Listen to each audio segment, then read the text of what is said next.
Hello, hello, hello, and welcome back to another Victory Monday edition of the Believe in Lions podcast. That's BLEAV. I'm your host, as always, Jack Kavanaugh, and I am joined, as always, by a former All Pro for the Detroit Lions, a man who had a couple interceptions of his own against the New Orleans Saints, which we saw Brian Branch pay tribute to Glover Quinn with his interception. Yes, that's right. I am joined once again by Glover Quinn. Yes, indeed. It was a nice interception by Brian too. Nice interception, nice one-hander. Um, Very nice. Yeah, not a bad little interception, you know. We've been waiting for Brian ever since week 1. We've been waiting for another interception for him, so it was nice to see that come up again. Right. He's been close a few times, and he finally got one tough catch, and it was the first play of the game. So generally, that happens on the first play of the game.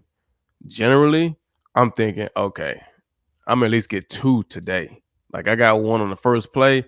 I'm not going all game without another one. So he almost had one, which ended up being a big play for them. Um, but still nice way to start the game.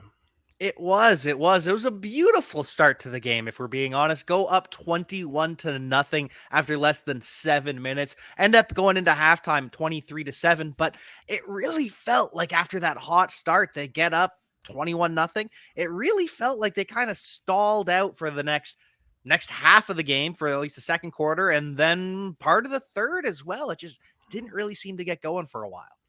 Yeah, I thought they kind of. I don't know if they.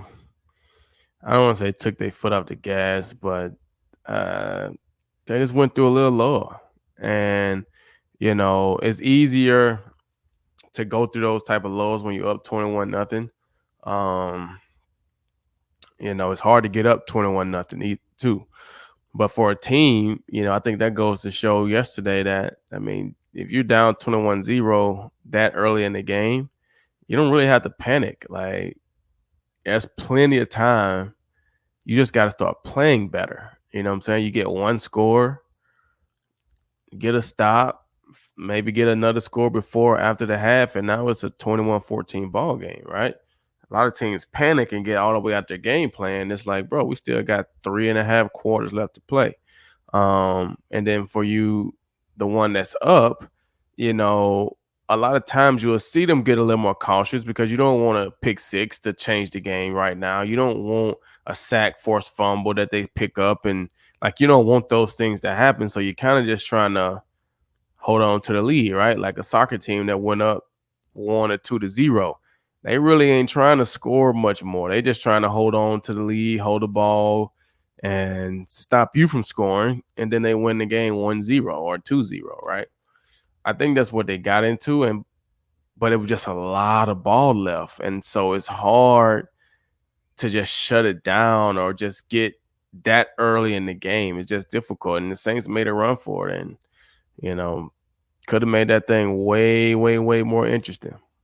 They could have, and it was nice to see that the Lions eventually, that flip turns on again at the end of the game, and it seems like they're back in control. They're able to score, but part of that was the fumble where the right or the left guard, sorry, punches it out of Derek Carr. So the Lions got a turnover, but it wasn't from anything that they did. It was just a fortunate situation. So then they score at that point, go up 33-21. Saints score the next drive, and it's 33-28 the final score. But if that doesn't happen, could be a very different ball game. No question. No question. And I mean, you're on the road, you're playing in a tough environment. Like I say, I just think, you know, we've all kind of seen what we think Super Bowl caliber and NFC championship caliber teams look like, right? We saw that San Francisco game yesterday against the Eagles, right? Like just and so that if we want the Lions to be at that spot, we know they can't allow those things to happen. You know what I'm saying? Like they can't expect those good teams to beat themselves, especially deep in the playoffs. And so you got to be able to put it together for a complete game, and we just haven't saw that from the Lions the last 4 weeks. Although they've won, I just think people are like they're winning, but they're not playing great ball. But this could be building character to help them down the stretch. Yeah, there's a lot of different ways to look at this here. Is, are we building character? Are we falling asleep for part of the game? Or is it a combination of both? And I think it's going to be okay in the end because you see those flashes. You see them get up 21-0. It's a hot start. They know how to be that type of team. It just always feels like at some point early in the season, it was at halftime. After half, they'd come out and they'd be flat. This week, it was after they go up 21-0, they come out flat. Last week against the Packers, it was start of the game. And the Bears, too, come out flat. It just feels at some point, the energy just fades. And it changes when that energy fades. But how does that work? How does that happen? That I don't know. And I don't know the exact answer, but I will say this right here. That's probably one of the things I did like about a Tom Brady or Drew Brees, that quarterback figure person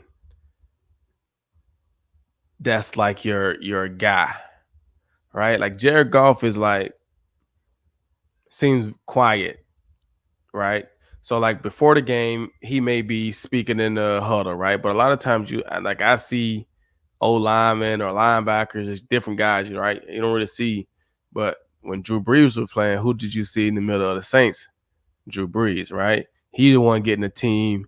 So then during the game, he's the one down the sideline pumping guys up. Hey, let's go. Let's put a drive together. You see it from Tom Brady. Tom Brady might be going at guys, but the quarterbacks are trying to stop that like lull, right?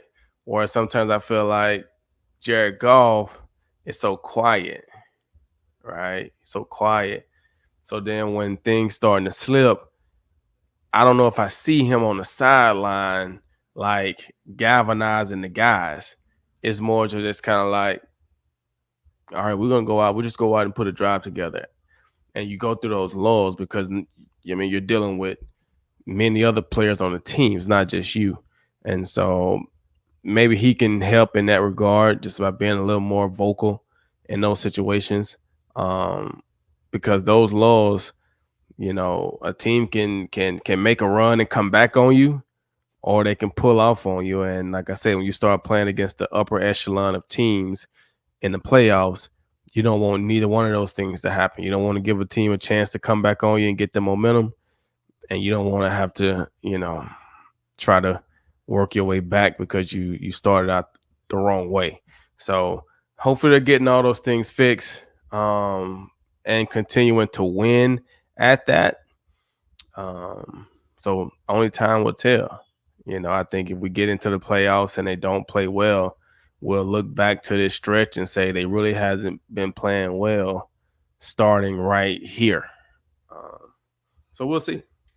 Yeah, it's just we talked about this last week. It was a turning point. It was a critical point in the season. And to be fair, they did play better. They didn't turn the ball over. The offense was crisp. The offense was clean. They had some 3-and-outs and things like that. But again, we talked about that. That's kind of when they got conservative. It wasn't that the offense was playing poorly. It was just, okay, well, we're not going to go for it on fourth down here. We're going to punt it away and play safe football. That started to catch up for him. But Jared Goff, 2 touchdowns, 213 yards, no turnovers. Sam Laporta has the best day of his career, 140 yards. Catches every time they threw the ball at Sam Laporta. 9 times. He caught it, gets a touchdown, 140 yards. So a lot of beautiful things on this offense. Just, it disappeared for a period of time. Right. Just disappeared.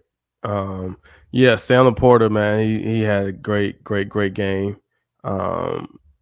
Few big catches, It's nice to see J-Mo get in the end zone. Yep. Although like this be the thing that, and I get it, man. This is such a like emotional game, man, and it's hard to score touchdowns. I think since we see so many touchdowns, people feel like they're easy, but they're really not. But it just scares me like heck, man. Like J-Mo, last year you missed half the season with an ACL. this year you come back and it was, the suspension and this, and you already had a bad knee and whatever. Don't go flying in the end zone like that and come down and hurt a shoulder, tweak a knee. Like, it's so many things that could have went wrong yesterday when I saw that. I'm just like, ugh, just run in the end zone, man. We used to always say people only get hurt for the most part when you're on the ground. Outside of non-contact injury type stuff, you don't really hurt your shoulder unless you fall on the ground, man. You don't hurt yourself unless you're on the ground. So that's why you hear everybody in NFL practices saying, stay up, stay up, stay up. Don't fall on the ground, because that's when people get hurt. And you're going to go dive on the ground, like from high in the air. Like, oh, I was sitting there like the whole time. Please don't come down on your shoulder bone or something. But it was good to see him get in the end zone. Like I said, Sam Laporta, big time day. Amon-Ra St. Brown had a nice catch for catch and run for a touchdown. So it was overall a solid performance. I mean, you look at Sam Laporta, he had 140 some yards, but Jared Goff only had 230. So Sam Laporta had over 2/3 of his yards. Seems like, right? So good day, but I would like to see those numbers get up into like the 300 and we get J-Mo more passes. Josh Reynolds make more of an impact on the passing game, because I don't think any of those guys had an impact on the passing game when you look at Sam Laporta having 140 yards, and I'm sure Amon-Ra St. Brown had at least 60 because he had a one catch for at least 20 to 25, I believe. So there's not a lot left on the bone right there for Josh Reynolds and Jameson. And so I would like to see them get a little bit more. But overall, it's a pretty solid day offensively. And I think that just again goes back to the taking the foot off the gas or getting a little bit too conservative. If they stay aggressive, those numbers are probably better for those guys instead of one catch for Jameson, one catch for Josh Reynolds, one catch for Brock Wright. We want to see more from them. Jahmyr Gibbs, only one reception, -6 yards, though he did average over 7.5 yards per carry. Yeah, that's another thing. He I think they just got to figure out another way to get him more and more involved, because just being honest, the way they're using him right now, like I liked him against Oakland and the games where he was playing, but he was replacing basically David Montgomery. So they felt like they had to run in between the tackles more, right? He got to be, we still got to be able to do those things. Like, I feel like he'd be running too fast to be trying to handle him jet sweeps, and like it's hard to turn that corner when you're running that fast. It's easier on the reverse because you got depth, but when you're coming straight down the line, it's just, those are tough. So for him to be able to get more carries where he can go downhill, because I think he's a very good downhill runner. One cut and he's turning on the accelerator. I mean, we saw the big run he had yesterday, in the first quarter, just being able to bounce it out and then turn on the accelerator. And so I would like to see him get more carries like that, because he got the ability to open things up and make it easier for David Montgomery. Yeah, 18 carries for David Montgomery, 8 for Jahmyr Gibbs. I just like to see it a little bit closer, just Yeah. a little bit closer. And I understand you're going with David Montgomery because he's the grinder. You're trying to kill the clock, yada, yada. 3.1 yards per carry versus 7.5. I get it. Different functions when you're calling plays for them, but still, come on. We got to get that a little closer. Oh, yeah. I would say so. I mean, 18 and 8, that's what, 26? So that can be, I mean, it don't have to be 13 and 13. I get it, but it could be, 20, it could be 14 and 12, 15. You know what I'm saying? Like, it could be a little bit closer than 18 and 8. I mean, I think Jahmyr at least need more than at least 10 or more, Agreed. Absolutely agreed. And it was a good day from the offensive line as well. They had some push in the run game. At times they it stalled out at times, but still a good game. Only one sack from the offensive line, and even after losing Frank Ragnow, and it doesn't sound as though it's a serious injury. We're still waiting on word for that, but he goes down. Graham goes into center, and then the rookie Colby Sorsdahl goes to right guard, and he has his struggles once again. But it's nice to see that they're still able to function, and hopefully they'll get Ragnow back soon. Yeah, I didn't see what actually happened to Frank. I just saw that he had hurt his knee. So You couldn't really tell from the video. It didn't look like much, and it kind of when he goes down, it doesn't look like he's in too much pain. And then they announced later after the game that it was a knee injury. So I really don't know what happened. yeah, I don't know. Hopefully he can get right, man. I mean, they've been kind of battling injuries all year on that O line. Especially Frank, man. He's a big time when he's in there. So hopefully, he can get that, back healthy and get back out there so they can get. I was excited yesterday because I think they were saying this was gonna be the first time they've had like the full group because Jonah Jackson was coming back. And then all of a sudden I look up. I mean, you look at that first drive, they would go straight down the field. And then I look up and Frank's gotten hurt, and so now I just kind of like, wow, what happened to Frank? I didn't get to see it. I was kind of watching the game I was at the soccer game yesterday with my son, so I was basically watching the game on my iPad. Um, so I didn't actually get to see uh what happened, but we'll see. Hopefully they get back together and get some reps in and be able to move forward. Uh, being that strongest group on the team that they started out the season as.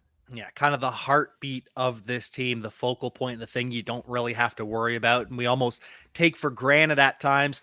And for the Saints, the offensive line, I don't know. I don't know about the Saints offensive line. 2 sacks is all they allowed on the day, but it felt like Derek Carr was under pressure a lot. Aiden Hutchinson didn't have the stat sheet, but 7 pressures still pretty good day. It just doesn't show up in the box score. And Bruce Irvin, 36 years old with a sack.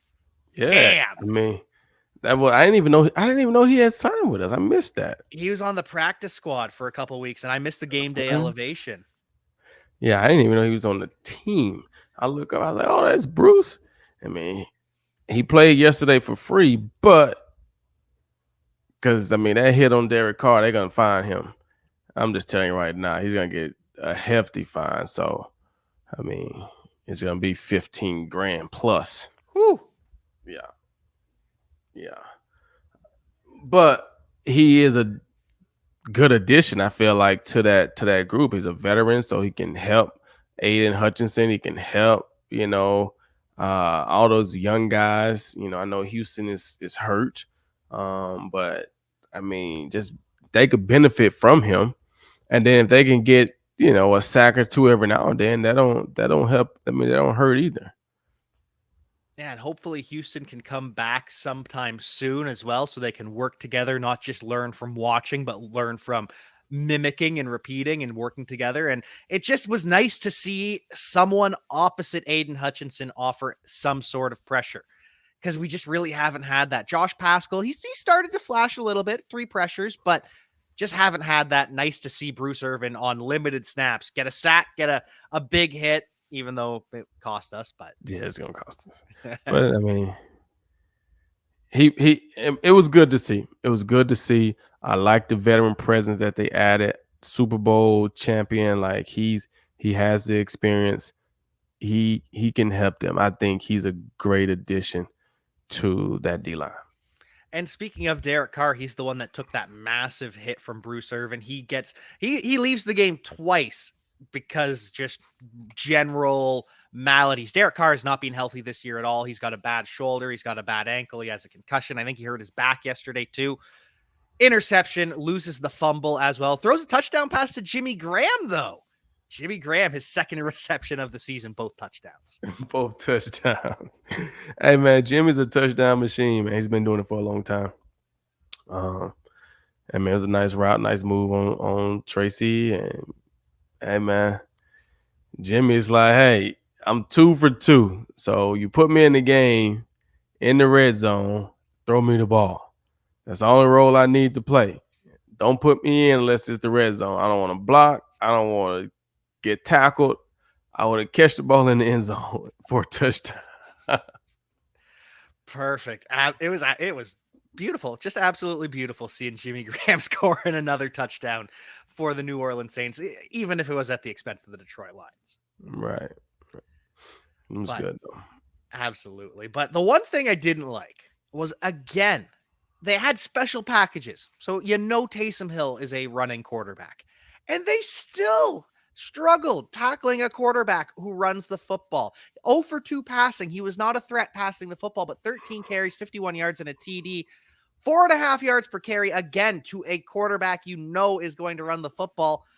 What is it about a guy playing quarterback that they just all of a sudden can't handle? Because when it's a running back, they have no issue stopping running backs. But now it's Taysom Hill, Justin Fields, Jordan Love, whoever. It's just you direct snap it to someone, and the Lions can't handle them in the run game. Well, see, the quarterback is generally not used in a sense in the run game, right? So when you go 7-man box, you're protecting yourself against the pass. So you got 4 D linemen, you got 3 linebackers, right? And you're protecting yourself against the pass from the quarterback. When you got 8-man box, you're generally trying to stop the run. So they got 7 blockers. We got 8 defenders, right? They got 5 O-linemen, tight end, and a back for the most part. Or they got 5 O-linemen, a tight end, and 2 backs, right? So that's a lot of guys. So what happens is the quarterback is not accounted for. So now when you put Taysom Hill in the game, now if you go 8-man box, they got 8 guys to block your 8 guys. And the quarterback is running. See, generally the quarterback isn't involved. So we got 8 guys to stop your 7. So there's always going to be an unblocked guy. When you got 8 guys to block 8 guys and the runner, now as long as we get body on body, somebody got to win. Somebody got to get off a block because we got enough people to block your people. And that's what happens when you have a Taysom. That's why teams started doing the wildcat and all that stuff, because now you put that wide receiver, that quarterback as a wide receiver, and you put a receiver in there, somebody that can run the ball. You got to account for that guy, right? That's the big difference. And I think that's why Taysom Hill, because he runs the ball like a running back, right? But he's the quarterback.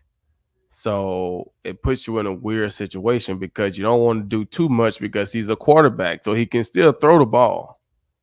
All right. So you don't have to go too high and treat him like Aaron Rodgers. But you also got to respect the fact that he is an NFL quarterback. So he can throw. He might want to run all the time, but he can throw it if you do something crazy enough in coverage to try to stop my run and leave your corners and stuff out to dry with my wire. Like, I will throw it. And so I think that's what the trick is. It's hard to completely sell out for the run of the quarterback when he can still hand it off to the running back. He can play action and throw the ball. So I think that's what makes it difficult. I think Taysom Hill having a few carries for the few yards like that, I think they'll be happy with that.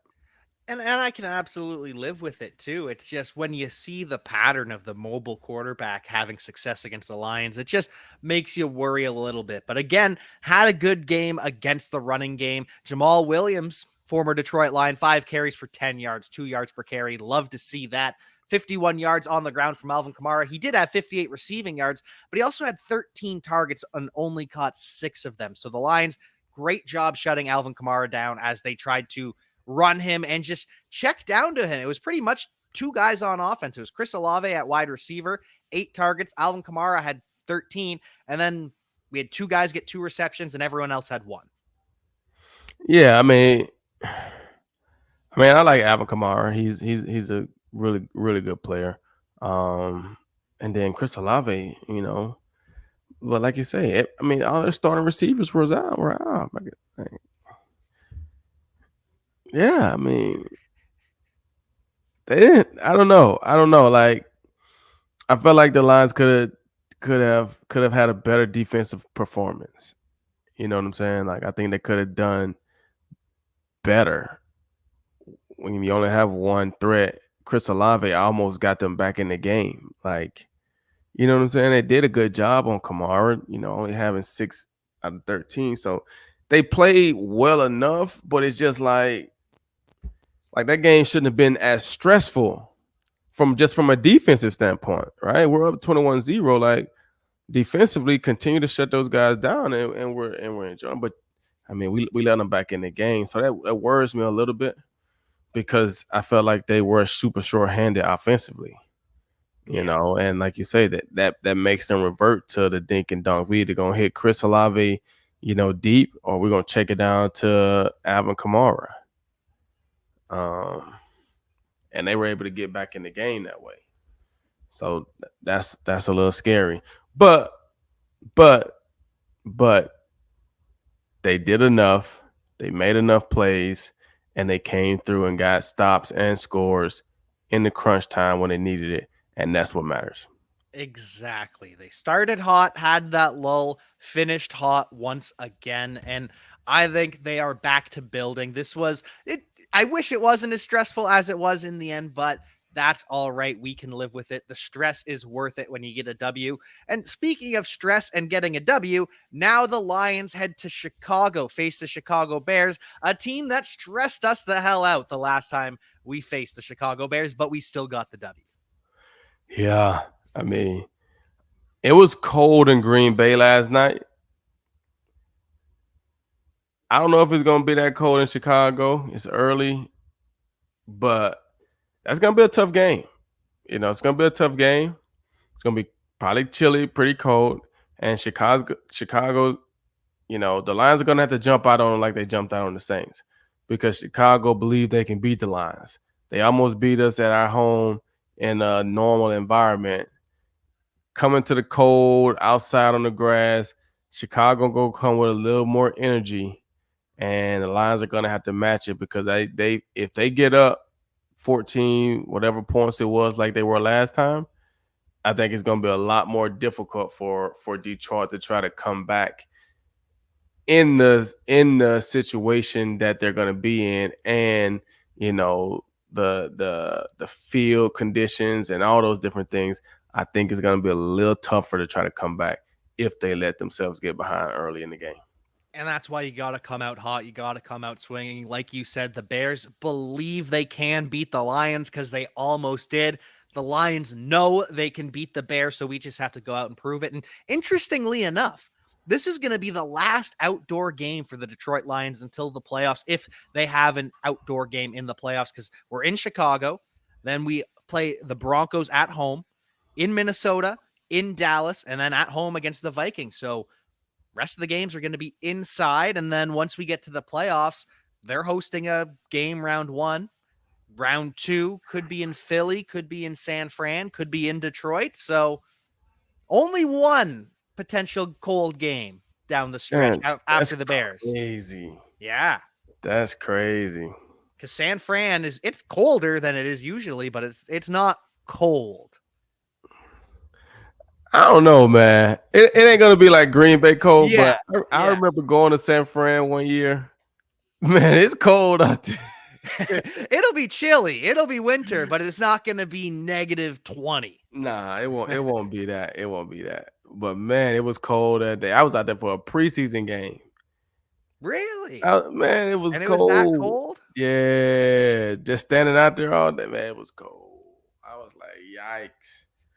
But I think a lot of it is you don't mentally prepare for it to be cold like that. I think Yeah. sometimes you go to Green Bay, you prepare for it to be cold. Like you expect that. So mentally, you can tougher up, make it a little better for yourself. But like when you don't think it's gonna be cold and you're expecting, oh, it's California, it's gonna feel nice. Shoot, you're gonna be froze out there in San Fran. All right. So we can't just write off San Fran as a nice game, but it won't be as bad as Green Bay, Chicago, probably not as bad as Philadelphia. Yeah, it won't be that bad. Yeah. So we've got It we've won't got be a that good bad. end of the season here, Glover. I know we've had our struggles. We've had this little lull over the past couple weeks, but I think there's some exciting times ahead. Yeah, and I mean, how many games they got left? 5? 1, 2, 3, 5. Yep. Yeah. 5. I 2 mean, home games, 3 on the road.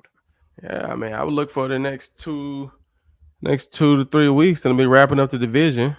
Yep. I mean, they're what, 2.5 games ahead of everybody, Yep. at least. So they win Sunday and win the next week, they should be done clinched because it'll only be what, 3 games left? Yeah, and the Packers won't be able to catch them at that Right. point. And I the mean, they're not Vikings, they'll play the Vikings, but the Vikings might not even be in contention at that point. right. Yeah. So I mean, the Vikings didn't even play this week, did they? Nope, they had the bye this week. Yeah. So yeah, they might be clinching in 2 games. Whew! That'll be crazy. That'll be dope. That's exciting. That's exciting. 2 games to potentially clinch this division. Lions NFC North champions. It is going to be beautiful. It's gonna be awesome. I might have to be there. I want to go to Dallas, but I might have to be in Detroit if they got potential to clinch. I might have to be there. That's gonna be a celebration. Let's go. Let's go. I cannot wait. It's going to be a good couple of weeks ahead for us. You have any final thoughts on the weeks ahead, the season to come, NFL, life in general? Nah, man, it's holiday season, man. I love holiday season. It's the almost last quarter of the football season. The much anticipated. I remember all the excitement in the air around the beginning of football season. So we done made it through the excitement. We done went through the lull of the mid season, and now we're on the final stretch of excitement. And it's excitement for the season now. It's excitement for the end of the year. So we just got to finish strong, right? You got to finish the year strong. Teams got to finish the season strong, and let's just gear up and enjoy this last month of 2023. Let's go. Let's enjoy this last month. Both personally finish the year strong on a high note for you personally. Finish the year strong for the Detroit Lions heading into the playoffs. Just finish the year strong. Enjoy those holidays and hopefully enjoy a win over the Chicago Bears this coming Sunday. But we will be back to talk all of that and more. Until then, though, we'll see you next time. Peace.